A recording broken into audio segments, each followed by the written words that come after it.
మీ బాధలు కనుక్కోవడానికి మేము వచ్చాము. ఈ రోడ్డు మీద నుంచి వస్తుంటే కనీసం నడవటానికి రోడ్డు కూడా లేదు మీకు. మేము అంత కష్టపడి మీ ఇక్కడికి వచ్చామంటే మీరు ఎంత కష్టపడుతున్నారో మాకు అర్థమవుతుంది. మీ ఊరి పేరేంటన్నా? ఇది సెందుర్తి. సెందుర్తిలో పేట ఏంటి? యానాదులపేట.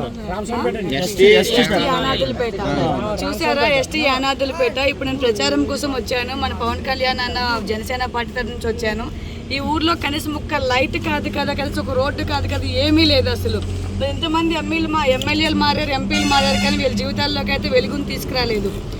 ప్లీజ్ దయచేసి ఇప్పటికైనా మన సరైన నాయకుడిని ఎన్నుకుందాము, సరేనన్నా?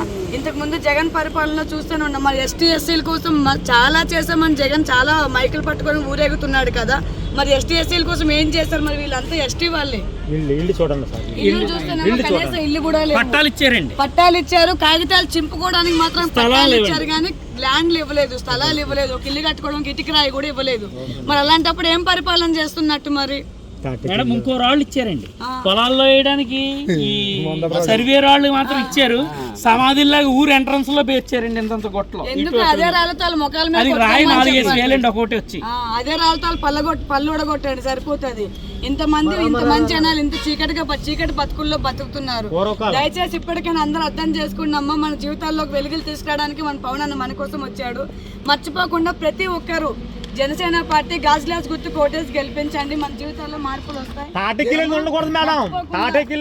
చీకట్లో బతుకుతున్నారు. మరి కనీసం ఒక కలెక్టర్ కైనా, ఒక ఎమ్మెల్యే కైనా, ఎంపీ కైనా కంప్లైంట్ చేయాలి కదమ్మా. కనీసం వస్తే రోడ్డు నోరులేని నిరుపేదలండి, నోరులేని పేదలని చెప్పి ఇలా చేస్తున్నారా? కలెక్టర్ గానీ ఎమ్మెల్యే కంటే ఇంతమంది ఎమ్మెల్యేలు మారుతున్నారు కదా మేడం. నేను ఎరుగొచ్చి 4 ప్రభుత్వాలు జరిగాయి, అంటే 4 ఎలక్షన్ జరిగాయి. నేను ఎరుగొచ్చిన తర్వాత నాకు ఇంకా అంత ముందు మాట్లాడలేము మేడం. ఈ ఊరు వర్షం కానీ పడుతుంటే మొత్తం మునిగిపోతుంది మేడం.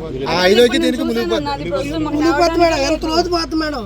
కనీసం ఇక్కడ మధు ఉంది మేడం, అక్కడ మధు ఉంది, అక్కడ మధు ఉంది. జేసీబీతో పెట్టించిన సైడ్ కాళ్ళు ఇచ్చేసిన నీరు అవతల పోతుంది. అవును పోతుంది మేడం.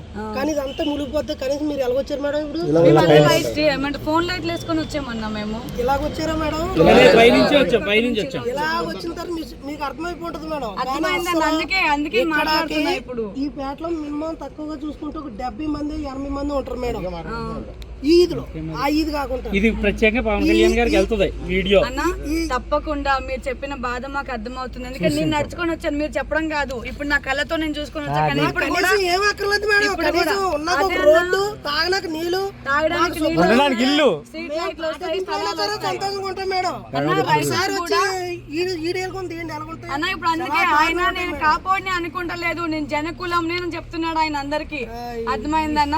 ఇప్పుడు నేను వచ్చాను, మీరు చెప్పడం కాదు. ఈ ప్రభుత్వం ఈయన వచ్చాక మాత్రం తీసుకెళ్దాం.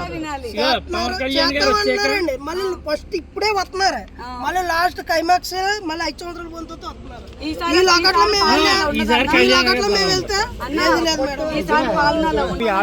చెప్పుకోండి. ఈయన పరిపాలన చూడండి. జగన్ దగ్గర అయ్యి సంపాదించిన డబ్బు చాలా ఉంది. ఆయన అయినా ఫండ్స్ ఇంకా గవర్నమెంట్ రిలీజ్ చేసుకుని బ్యాంకుల్లోనూ ల్యాండ్ల మీద అది ఆ కొండ బాగు చేయాలి, ఈ కొండ బాగు చేయాలని తిరుగుతున్నారు. కానీ పవన్ కళ్యాణ్ గారు సినిమాలు చేసి ఆయనకు వచ్చిన రూపాయి మన మీద ఖర్చు పెడుతున్నారన్న. ఆయనకి ఏమైనా పదవి ఉందా? ఎమ్మెల్యే ఉందా? ఎంపీ ఉందా? సీఎం ఉంది? ఏముంది పవన్ కళ్యాణ్ గారు? ఎక్కడెక్కడ ఖర్చు పెడుతున్నారంట మేడం. మాకులాట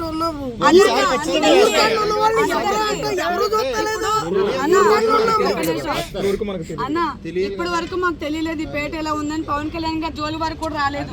ఎందుకంటే ఇన్ని గ్రామాలు ఉన్నాయి, ఇన్ని పేటలు ఉన్నాయి చెందుర్తిలు అని చెప్పి పవన్ కళ్యాణ్ గారికి ఇంతవరకు రాలేదు. ఇప్పుడు మా తరపు నుంచి, మీ తరపు నుంచి పవన్ కళ్యాణ్ అన్న దగ్గర మీ ప్రాబ్లం తీసుకెళ్లి దగ్గర పెడతాము, సరేనా?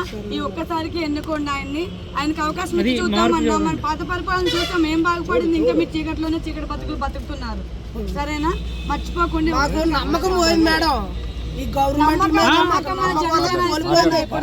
మీకు అర్థమైందా? నమ్మకం అనేది కోల్పోయింది మేడం.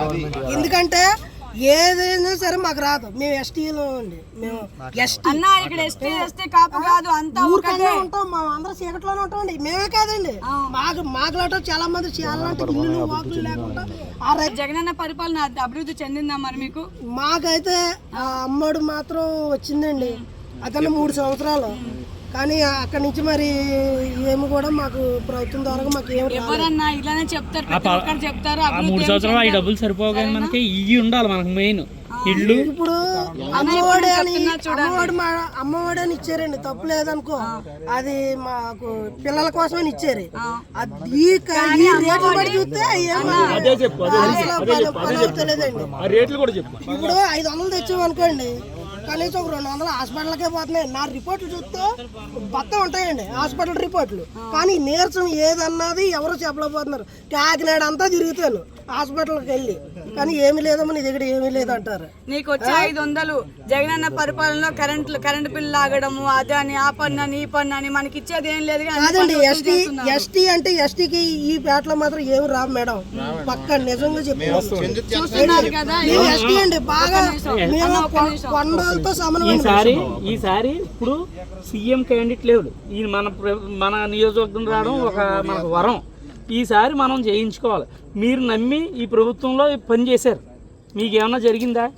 ఈసారి ఆయన వచ్చారు కాబట్టి అది ఈసారి ఈ కళ్యాణ్ గారే వచ్చారు కాబట్టి ఈసారి చూసారు కదా వైఎస్ జగన్మోహన్ రెడ్డి ఎస్టీ కులం కోసం మా జీవితాలని అర్పించాము అది ఇది అని చెప్పి చాలా చెప్పాడు. కానీ ఇంతవరకు ఇగో ఎస్టీ వాళ్ళే చెప్తున్నారు కదా. వీళ్ళ నోటితోనే మనం వింటున్నాం. ఇప్పుడు వీళ్ళ జీవితం అయితే ఏం బాగుపడలేదు. ఎందుకంటే ఇప్పుడు నేనే నడుచుకుంటూ వచ్చాను, కనీసం స్ట్రీట్ లైట్ కాదు కదా, రాళ్ళ రోడ్డు మీదకి వెళ్ళి నడుచుకొని ఫోన్ లైట్స్ ఆన్ చేసుకొని వచ్చాము మేము. మర్చిపోకుండా అన్న, మీకోసం అయితే మీ బాధను మేము పవన్ కళ్యాణ్ వరకు తీసుకొని వెళ్తాము. ఈ ఒక్కసారికి ఆయన పరిపాలనకి అవకాశం ఇద్దాం. ఆయన అసెంబ్లీకి వెళ్తే మన జీవితాలు బాగుపడతాయి, సరేనా? ఆయన కూడా పిల్లల్ని అందరినీ వదులుకొని 10 సంవత్సరాల నుంచి మన కోసం కష్టపడుతున్నాడు అన్న. ఆయన దగ్గర ఒక పదవి లేదు, ఏం లేదు. అదే మీరు అందరూ చూస్తున్నారు కదా. పిఠాపురం అంటే అసలు ఎవరికి తెలిసేది కదా, కాకినాడ పక్కన రాజమండ్రి పక్కన ఒక ఊరు. కానీ ఇప్పుడు పిఠాపురం అంటే దేశం అంతా మారు మోగిపోతుంది. అవును, కానీ ఇప్పుడు మన పిఠాపురం మన పవన్ అన్న పిఠాపురం అని చెప్తున్నాం మనం. అంటే అంత పేరు వచ్చిందంటే ఎవరి వల్ల అన్న? మన పవన్ కళ్యాణ్ వల్లే కదా. మా చెందుర్తి గ్రామంలో మైనస్ ఈ ప్యాటర్న్ అయ్యో మేము కళ్ళారా చూస్తాం.